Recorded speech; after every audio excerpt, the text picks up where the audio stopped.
Hi Best Buds, it's Cathy with Cathy's Garden, and I'm so happy that you've joined me today. I've been going through lots of different things, and I found this envelope that I had made, and I covered the paper envelope with fabric. And I've got this pretty fabric inside. I have some pink velvet fabric on the outside, and then I have a vintage doily on it. I finished off the flap with some sari silk and some buttons, and I think it turned out really pretty, but I wanted to make something to go inside of this beautiful little envelope. So that's what I brought you along today, and we're going to construct something simple but nice to go right inside of our envelope. Won't you join me? I went ahead and I selected some pages that I thought would be beautiful with my envelope. So I'm going to lay my envelope here, and let's look at these beautiful pages. I think this one will be pretty. I have some coffee dyed paper. I did fold it so that there will be a fold out. There's this one. I even have an envelope. Now my envelope is from the paper Cameo. I think it's quite beautiful. It's one of my favorites. I have some more coffee dyed paper.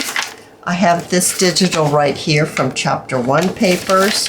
And then I just have a little strip. Now this one's from Roxy's Creation. So how I like to combine all of this is I printed this one on cardstock. Now I did coffee dye the back of all my pages, and I folded this one so that I would have a shorter page in the front and then a fold out. I really like fold outs in journals. So I'm going to go ahead and fold these and put them together. I thought the envelope would be fun to put in there. Here is another fold out. I think I'll have the fold out part being on this side of the page. And then we've got this. And we have our little strip. And I'm going to put my strip so I see the decoration. So let's put this all together. And let's make sure that this will fit into our envelope. It's going to fit nicely in my envelope. I'm not going to be able to add a lot in my journal, but I think I can still make it really nice. So the first thing that I would like to do is check to make sure this is exactly how I want it to look. And there are 1, 2, 3. We're going to count the envelope as 4, 5, 6, 7. So there's 7 items in my little journal. I'm going to paper clip it together.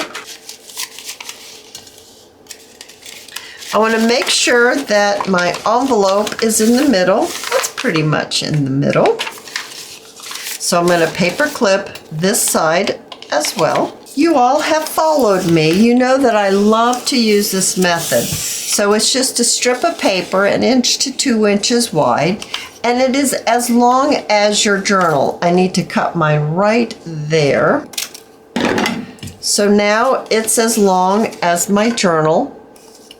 I folded it in half the long way, and now I'm going to fold it in half one more time and crease it, and again one more time and crease it, and then opening it up, I'm going to place a dot where the folds intersect, and this will allow you to place your holes for your signature so everything will be even. The math is done for you.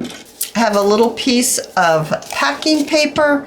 I have my awl, and I'm going to place my holes in my signature where your holes for your sewing will be. I have my needle. I have my sewing thread. I'd like to put a dangle on this, so I'm going to count 4. 1, 2, 3, 4. This is plenty. I'd like to have more of the thread to sew my signature together than struggling with it, especially if I'm going to be putting on dangles. Simple pamphlet stitch going in the center. Hang on to the little tail. Choose one of the other holes. It does not matter which one. Go in there. Always making sure you're not caught on anything. In the last hole, I like to hold on to this and pull it fairly tightly. It helps not go through the thread. Now, there's no guarantee that you won't go through that thread, but it helps pulling that through. Now, I like to pull my center thread so that I can even up my ends.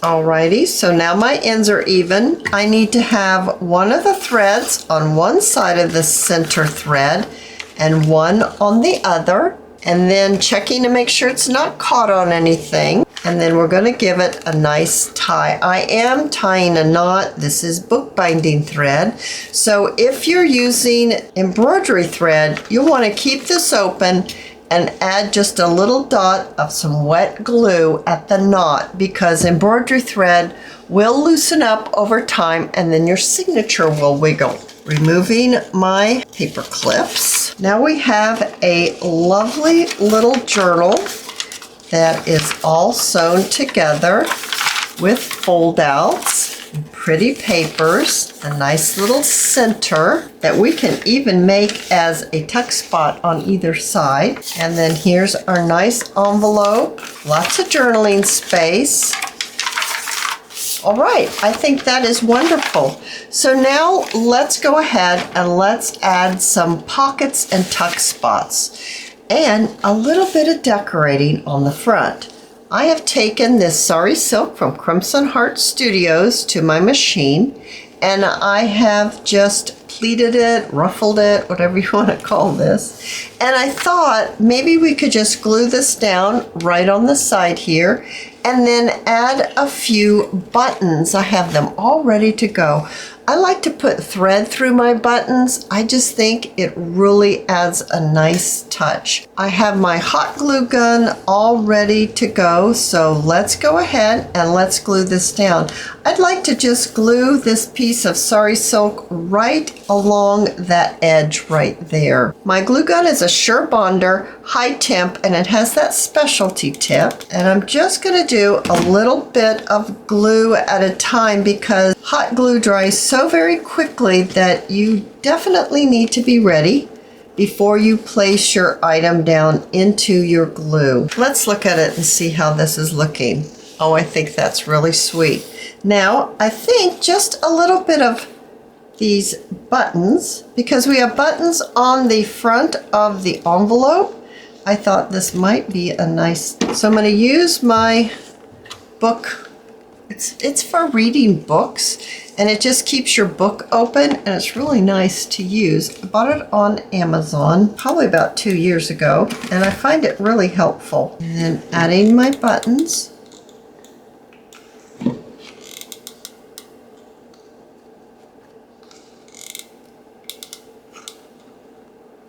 I have some beads here that I'm going to use to decorate my streamers or my tassels. I've got some white beads, and then I've got these really pretty pink ones. And I'm not sure, I think I want maybe just one of that size. I always like to make a knot first. Now, I'm not sure that you can see this, so let me bring in a coffee dyed piece of paper. I don't know if that will help or not. But what I like to do first is make a knot at the end of the journal. It just helps the bead not go inside the journal. And I'm going to select one of these smaller beads because they actually have a larger hole than the larger bead, believe it or not. They do, and that's what you want.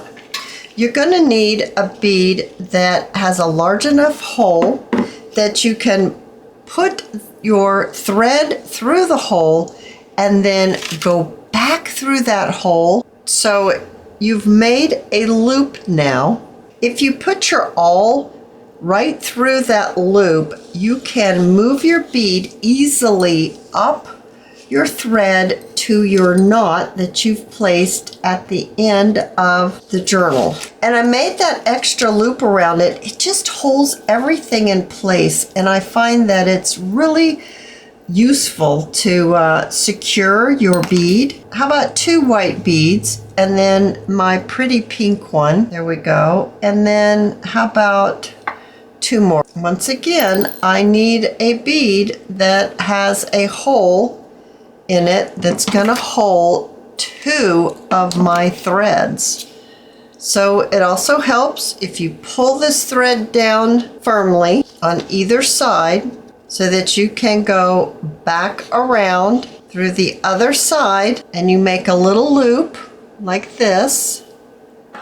Put your awl through that loop and you can move it up to your last bead and then tie a knot. And push that knot right up to the very last bead. And I like to do a double knot. Now, even though this is bookbinding thread, and it's thread that has a little bit of wax on it that will really help hold the knot, I still add a little bit of glue right on that knot right there. And I usually do it at night and let it dry overnight, and then everything's nicely secured.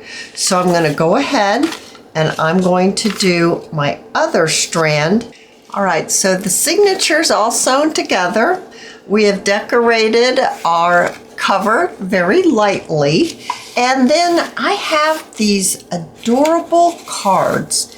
These cards happen to be from My Porch Prints, and I thought they would be perfect for our pocket on the inside front of our little journal.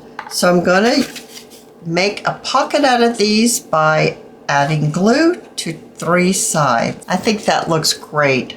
I also have some tags. These tags are chapter 1 papers, and I'm just going to pop them right in here just like that. I think that's super cute. Let's go to the back page, which is the back cover, and I'm going to do the same thing for adding a pocket. These came in smaller sizes as well. I've got a couple of digitals here that's in a pink color, and I also have some very tiny little tags. Aren't they cute? Super cute. And let's go ahead, and I've got 3 of these. I thought we could pop them in various places. Let's see, maybe this will fit nicely right here. So let's add this one. I'm going to do the exact same thing. I'm making a pocket out of these. So it has a theme that's running through this little journal. So this journal isn't complicated. It's very simple, but it's gonna turn out so cute. You don't have to have your journal be super complicated. You can just place a few of the papers together, add a few little tuck spots and tags, and you can make a lovely journal. There's another little tuck spot right there. I don't think I want another one. I was gonna add one more, but I don't think so. I think this, I would like to place one of these inside my little envelope. Just going to fold this, and everything else is inked up, so I'm going to go ahead and run my sponge on my folding. Let's pop this right into our envelope. Then I thought on the inside we could make one of these into a tuck spot. I think I'll just do this one. It doesn't matter which side. So I'm going to add a little bit of glue here and glue this down. And then I'm going to use this, and I'm just going to tuck it in. I think I am going to fold it, and I'm just going to tuck that right in there like that. So let's see, what else do I need? Do I need to add You can add stamping. Oh, how about if we check out our butterflies or maybe some hearts or something like that. I have some hearts and I have a few little butterflies, and I thought we could add them as part of our decoration. Right here on the flap of the envelope, I think I'd like to make a little tuck spot with this heart. So I'm going to add just a little bit of glue right down here at the point, the bottom of the heart, and use this point in my envelope decoration. And then that extra little tag that I had, this one, I'm going to use this as a little tuck spot. I have a blue butterfly that I think would be really pretty. It pulls out these blue flowers. So I'm going to just pop it right on paper itself. We could pop a little butterfly right there on that envelope. Helps decorate. You don't have to work on making lots of clusters. Popping in a butterfly or even a heart. Now you can make some hearts yourself. You wouldn't have to have a digital. These happen to be digitals. I'm going to pop this one on right here. I'm going to add this heart right here. We didn't put any decoration here. I'm thinking of adding a little butterfly here. I really like it with all the flowers. See it at the front. And then I'm going to do the same thing because we have very similar type of look on the back. So I'm going to add this one on the back. So with just a few little fussy cuts, we can decorate our pages. I'm going to add it right down there to the bottom. You could add a few stamps if you wanted to. I really like that tuck spot there. So sometimes you don't need to spend lots of time making a really nice little journal. If you like this video, please give me a thumbs up. I invite you to subscribe to my channel, and I'll see you in my next video. I'll see you there, guys. Bye now.